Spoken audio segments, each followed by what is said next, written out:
Greetings, dear viewer, and welcome to Purposes Crossed, where I hope that people who are called by Jesus for different purposes cross paths and exchange ideas. In this video, we continue with our series of reflections on the Psalms, and today we will deal with Psalm 12. Psalm 12 is a short psalm and ends quite abruptly. There is a general plea for God to help, but there is neither an indication of what the psalmist would do if God answered his plea, nor an explicit declaration that God had answered his plea. Now, I wish to focus on two things that we can learn from this short but strange psalm. The first thing we will focus on is based on the contents of the psalm. David repeatedly accuses people of not being truthful. They utter lies or speak flattering words. Their speech is characterized by duplicity, and their words betray an attitude of boastfulness. David called such people ungodly and unfaithful. Now, we live in societies in which documentation of agreements is a non negotiable. We cannot sell a car or a house without a formal agreement that involves external witnesses as well. We dare not lease our apartments to someone without a familiar form of written agreement. Written agreements have a long history in human societies. However, over the centuries, these written agreements have become lengthier and lengthier with an increasing number of clauses just to ensure that no party defrauds the other. This is because we humans are, in general, not to be taken at our word without some external safeguards. Humans have stolen from each other, defrauded one another, and gone back on our word so many times that we would be quite foolish to trust a stranger or even an acquaintance without some form of written documentation. The very presence of written agreements with government seals now is an indictment of our duplicity and faithlessness. We also then flatter those who are in a position to benefit us, should they be convinced by our flattery, and we ignore those who cannot benefit us in such a way. Human history is littered with instances of broken promises and willful negligence of responsibility. And so David asks God to protect those who remain faithful from the wiles of those who are faithless. This should make us pause for a brief moment and ask some pertinent questions. Am I a faithful person? Am I a person whose words can be trusted? Am I able to treat everyone with equal dignity in my speech, regardless of how beneficial they are to me? Am I a person whose words are not boastful or proud? If I can answer yes to these questions, then I can join David in this prayer. Otherwise, I am the kind of person whose presence on earth drove David to write this psalm.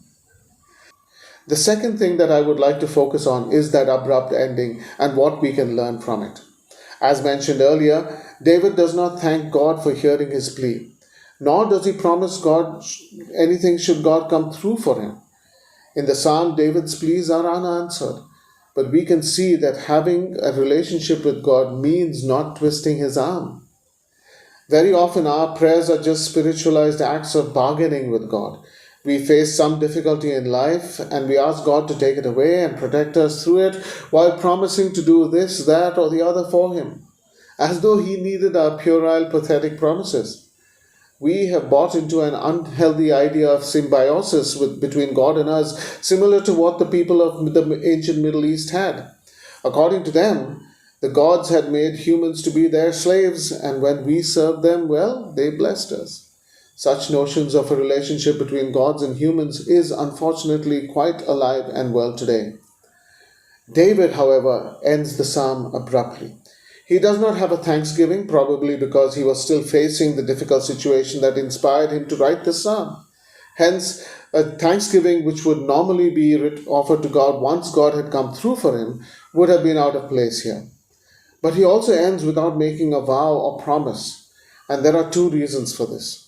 First, David probably recognizes that he too is a person who is duplicitous. Like other humans, he also was prone to breaking his promises, and since he had just asked God to act against those who broke their promises, he does not make one here. Second, he recognizes that God is the only one who remains true to his words. David sings, "The promises of the Lord are promises that are pure, silver refined in a furnace on the ground, purified 7 times." God's promises can be trusted. We do not need to twist his arm to make him keep his promises, for it is in his nature to keep them. But this raises a question. What then are the promises that David had in mind? The specific promise David has in mind is in verse 5, where he sings, "Because the poor are despoiled, because the needy groan, I will now arise, says the Lord. I will place them in the safety for which they long." God has promised to be the one who takes up the cause for justice for those who are poor and powerless and downtrodden. He has promised to keep them safe. Now, this is a difficult promise to trust, especially when we see all the injustice around us. Do we really believe that God will act and take up the cause of those who are downtrodden? If we don't, then we believe in a God who does not care about justice, not the God revealed in the Bible. But if we do, can we be certain that He does not plan to enact His justice through us? Gives us some food for thought, right?